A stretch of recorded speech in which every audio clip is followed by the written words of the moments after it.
गांव का नाम था सुखपुर। नाम से जितना सुख लगता था, हकीकत उससे कोसों दूर थी। गांव के बीचों बीच एक बड़ी हवेली खड़ी थी और हवेली के सामने चौक में एक ठेला, जहां केवल अमीर लोग ही मटन करी खा पाते। गरीब गांव वालर उस मटन करी को खाने से पहले 100 बार सोचते, क्योंकि एक प्लेट का 500 रुपए था। अरे भाई, इतना महंगा कौन खाएगा? इतनी तो मेरी एक दिन की मजदूरी भी नहीं है। सही कहा यार। और ऊपर से ये लालची जमींदार अपने मनमानी से दाम बढ़ाता रहता है। पिछले हफ्ते 300 रुपए था और अब 500 रुपए है। ये रोज का नजारा था। गांव वाले उस ठेले के पास से गुजरते, खुशबू सूंघते और बिना खाए आगे बढ़ जाते। ठाकुर साहब ने नियम बना दिया था, गांव में कोई और मटन करी नहीं बेच सकता और कीमत भी वो ही तय करते, इतनी ऊंची कि किसी गरीब के बस की बात ही ना हो। गांव के एक कोने में एक छोटी सी झोपड़ी में एक बुजुर्ग रहते थे, केशव काका। उम्र 50 पार। जवानी में केशव काका शहर के एक बड़े होटल में रसोइया हुआ करते थे। मटन करी बनाने की उनकी कला ऐसी थी कि लोग उंगलियां चाटते रह जाते, लेकिन वो हुनर बरसों से इस झोपड़ी की दीवारों में कैद था। उनका 7 साल का पोता मुन्ना दौड़ता हुआ अंदर आया। काका काका, आज स्कूल में सब बात कर रहे थे ठाकुर साहब के ठेले की। बोल रहे थे दुनिया की सबसे बढ़िया मटन करी है वो। सच में काका? केशव काका ने हल्के से मुस्कुराते हुए मुन्ने को अपने पास बुलाया। बेटा, स्वाद की बात छोड़, ये बता, क्या तू भूखा है? खाना खाया? हाँ काका, लेकिन मन कर रहा है एक बार वो मटन करी चखूं, बस एक बार। केशव काका की मुस्कान धीरे धीरे गायब हो गई। काका, आप चुप क्यों हो गए? बेटा, वो स्वाद हमारे लिए नहीं बना है, वो सिर्फ उनके लिए है जिनकी जेब भारी है। जो अमीर है। मुन्ना की आंखों में हैरानी थी। लेकिन काका, अम्मी कहती हैं आपके हाथ में भी जादू है। आप तो उससे भी अच्छी मटन करी बना सकते हो ना। केशव काका हंसे, लेकिन उस हंसी में एक पुराना दर्द छुपा था। जादू है बेटा, सच में है, लेकिन इस गांव में उस जादू को बाहर लाने की इजाजत किसी को नहीं है। क्यों काका, आप अपना ठेला क्यों नहीं लगा लेते? केशव काका की नजरें खिड़की से दूर हवेली की तरफ चली गईं। क्योंकि बेटा, इस गांव में सिर्फ एक ही आदमी की मर्जी चलती है। यहाँ किसी और के सपने को सांस लेने की इजाजत नहीं है। मुन्ना ने अपने काका का हाथ कसकर पकड़ लिया। उसकी छोटी आंखों में एक चिंगारी जल उठी थी। काका सुनो, एक दिन मैं आपका ठेला लगवाऊंगा। पूरा गांव आपकी मटन करी खाएगा, मेरी बात याद रखना। 15 साल बीत गए। ना 22 साल का नौजवान बन गया था। वही जिद, वही सपना। काका, अब और इंतजार नहीं, आज मैं ठाकुर साहब से बात करूंगा। केशव काका का चेहरा डर से सफेद हो गया। नहीं बेटा, तू नहीं जानता ठाकुर साहब को। उनके खिलाफ बोलने वालों का क्या हाल होता है, ये मैंने अपनी आंखों से देखा है। उसकी आंखों में अब बचपन वाली मासूमियत नहीं थी, अब वहाँ एक मजबूत इरादा था। काका, आपने मुझे जो सिखाया है वो हुनर अब बेकार नहीं जाने दूंगा। हर रोज मैं आपको देखता हूँ, आप घर में मटन करी बनाते हैं, पूरा मोहल्ला उस खुशबू का दीवाना हो जाता है, लेकिन हम वो बेच नहीं सकते। ये गलत है। बेटा, मैं डर की वजह से नहीं रुका, मैं तेरी अम्मी की सुरक्षा की वजह से रुका था। मुझे पता है काका, लेकिन कब तक हम डर के साए में जिएंगे? कब तक हमारा हुनर हमारी मजबूरी बना रहेगा? कमरे में सन्नाटा छा गया। अगली सुबह मुन्ना हवेली के दरवाजे पर पहुंचा। पहरेदार ने रोकने की कोशिश की, लेकिन मुन्ना डटा रहा। रुक, ठाकुर साहब से मिलने की इजाजत नहीं है किसी को। तभी मुन्ना जमींदार को जोर से आवाज लगाई। ठाकुर साहब, मुझे आपसे एक बात कहनी है। आवाज सुनकर ठाकुर भवानी सिंह बाहर आए। उनकी नजरों में गुस्सा और हैरानी दोनों थे। किसी गरीब लड़के में ये हिम्मत कैसे आई? कौन है तू? क्या चाहता है?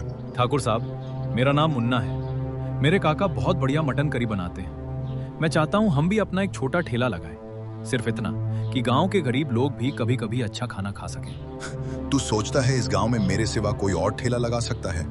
जा, अपनी हद में रह। ठाकुर साहब, मैं किसी का बुरा नहीं चाहता, बस इतना चाहता हूँ कि गरीब लोगों को भी थोड़ी इज्जत मिले, थोड़ा हक मिले। ठाकुर साहब का चेहरा गुस्से से लाल हो गया। हक? तेरे जैसे गरीबों को हक की बात करने की हिम्मत कैसे हुई? निकल जा यहाँ से, वरना अंजाम बुरा होगा। मुन्ना वापस मुड़ा, लेकिन उसके कदमों में हार नहीं थी। उसकी आंखों में एक नई चिंगारी जल उठी थी।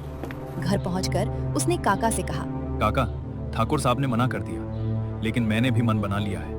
हम चोरी छुपे नहीं, बल्कि हिम्मत से अपना ठेला लगाएंगे, चाहे कुछ भी हो जाए। केशव काका के दिल में डर था, लेकिन साथ ही एक अनोखा गर्व भी जाग उठा था।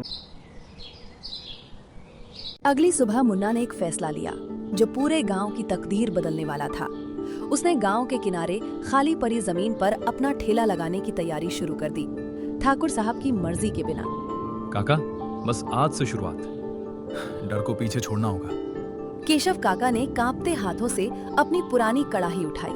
बरसों बाद उन हाथों को फिर से वो काम करने का मौका मिल रहा था जिसके लिए वो बने थे। बेटा, ये कढ़ाई बरसों से कोने में पड़ी थी। आज इसे फिर से आग पर रखते हुए मेरा दिल कांप रहा है, डर से नहीं, उम्मीद से। मुन्ना मुस्कुराया। उसने एक छोटा सा बोर्ड बनाया, केशव काका की मटन करी, सबके लिए सही दाम में। सुबह की धुंध में जब पहला धुआं कड़ाही से उठा तो उसकी खुशबू हवा में फैलने लगी।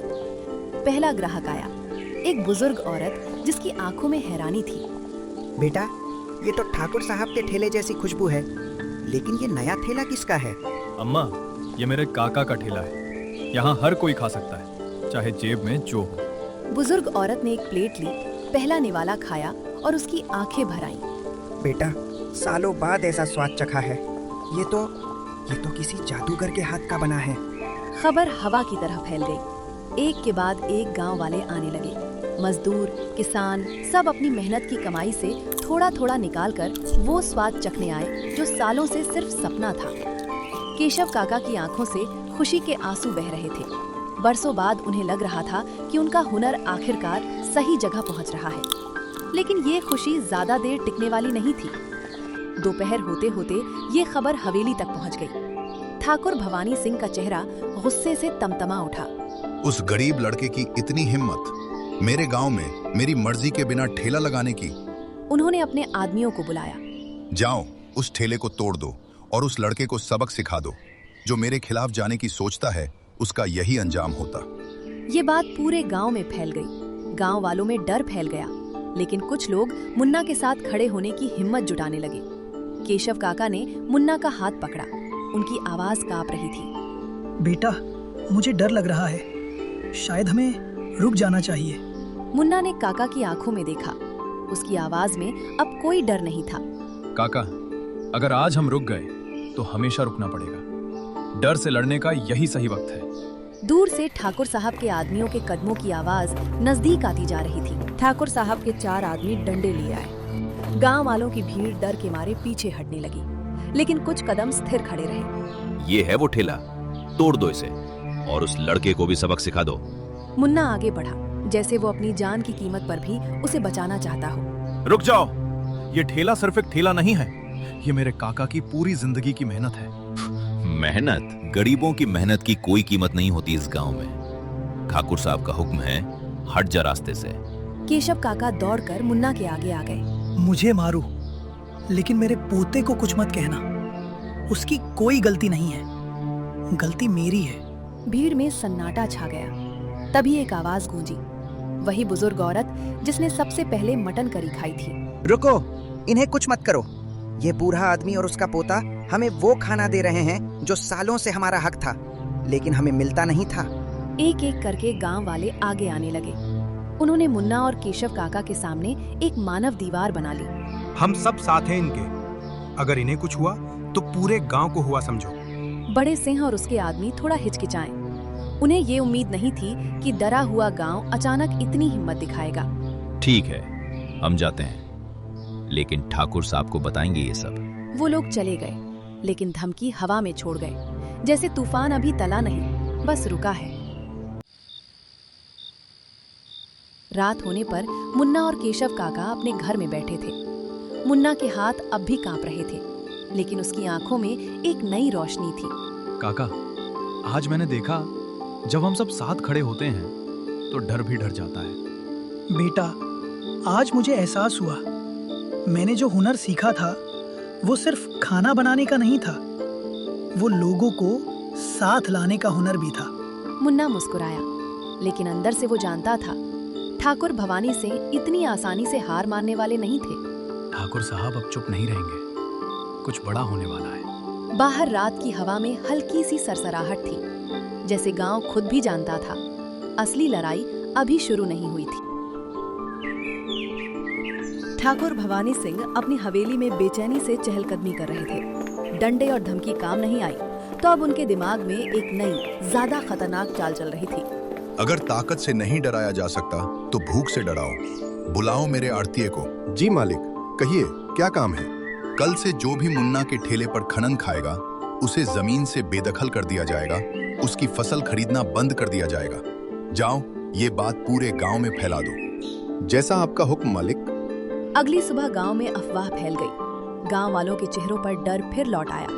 एक एक करके लोग ठेले से दूरी बनाने लगे।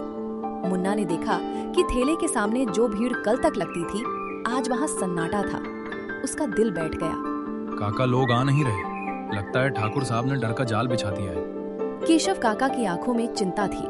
बेटा, याद है मैंने क्या कहा था? डर इंसान को कमजोर बनाता है, लेकिन सच्चाई हमेशा डर से बड़ी होती है। तभी एक परिचित आवाज आई। वही बुजुर्ग औरत जिसका नाम पारो दादी था, धीरे धीरे चलकर ठेले के पास आई। मुन्ना बेटा, मुझे पता है लोग डरे हुए हैं। मेरी जमीन भी ठाकुर साहब के हाथ में है, लेकिन मैं आज भी यहाँ खाने आई हूँ। मुन्ना की आंखें भर आईं। दादी, अगर ठाकुर साहब को पता चला तो आपकी जमीन। बेटा, मैंने पूरी जिंदगी डर में काटी है। अब इस उम्र में भी डरूंगी तो कब जीऊंगी? कभी कभी एक इंसान की हिम्मत पूरे गांव की हिम्मत बन जाती है। पारो दादी की बात ने जैसे हवा में जादू कर दिया। एक के बाद एक गांव वाले धीरे धीरे ठेले पर आने लगे। अगर दादी डर नहीं रही तो हम क्यों डरें? मेरी फसल जाए तो जाए, लेकिन आज मैं खाने आया हूँ। धीरे धीरे भीड़ फिर से जुटने लगी। लोग डर के बावजूद हिम्मत के साथ ठेले की तरफ आ रहे थे। ठाकुर साहब को जब ये खबर मिली, उनका गुस्सा आसमान छूने लगा। ये गांव मेरी बात नहीं सुन रहा तो मैं दिखाता हूँ असली ताकत किसकी है। कल मैं खुद जाकर उसकी दुकान बंद करवाऊंगा, इसके लिए चाहे मुझे कुछ भी करना पड़े। रात को मुन्ना बैठा सोच रहा था। केशव काका उसके पास आए। बेटा, शायद कल ठाकुर साहब खुद आए। आने दो काका। आज गांव ने दिखा दिया कि डर से बड़ी चीज होती है साथ और एकता। कल जो भी हो, हम पीछे नहीं हटेंगे। सुबह का सूरज निकला। ठाकुर भवानी सिंह खुद हवेली से निकलकर मुन्ना के ठेले की तरफ बढ़ रहे थे। आज मैं खुद देखूंगा कौन है जो मेरे हुक्म के खिलाफ जाने की हिम्मत करता है। उनके पीछे उनके आदमी थे, हाथों में डंडे लिए। गांव वाले ठेले के सामने खड़े रहे, एक मानव दीवार की तरह। केशव काका और मुन्ना सामने खड़े थे। तुम दोनों ने मेरे हुक्म की अवहेलना की। आज मैं ये ठेला हमेशा के लिए बंद करूंगा। मुन्ना आगे बढ़ा। ठाकुर साहब, आपने सालों तक इस गांव पर डर का राज किया, लेकिन डर हमेशा के लिए नहीं टिकता। आज ये गांव वाले डरे नहीं हैं, क्योंकि इन्होंने एक चीज सीख ली है। सच्चाई, मेहनत और एकता से बड़ी कोई ताकत नहीं होती। बकवास बंद कर। तू एक गरीब लड़का है। मेरी हवेली के सामने खड़े होने की हिम्मत भी नहीं होनी चाहिए तुझमें। तभी पारो दादी आगे आईं। उनकी आवाज कड़क थी।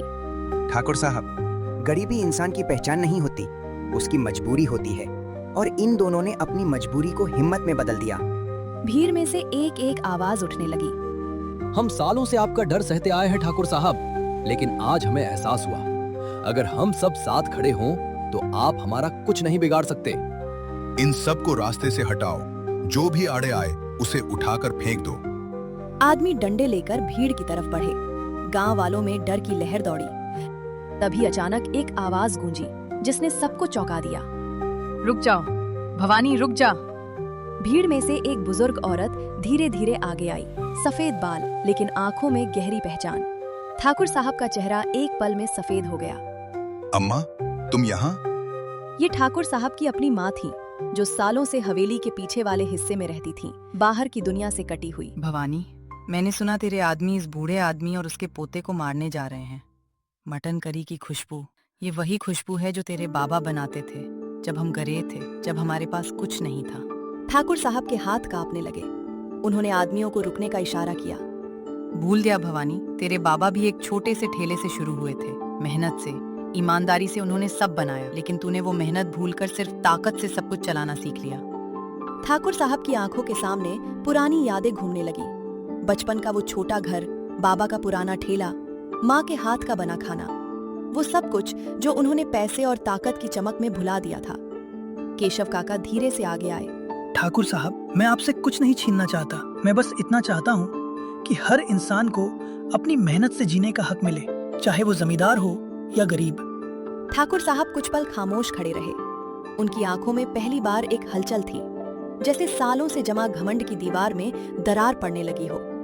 माँ की बातों ने वो दरवाजा खोल दिया था जिसे उन्होंने बरसों से बंद रखा था।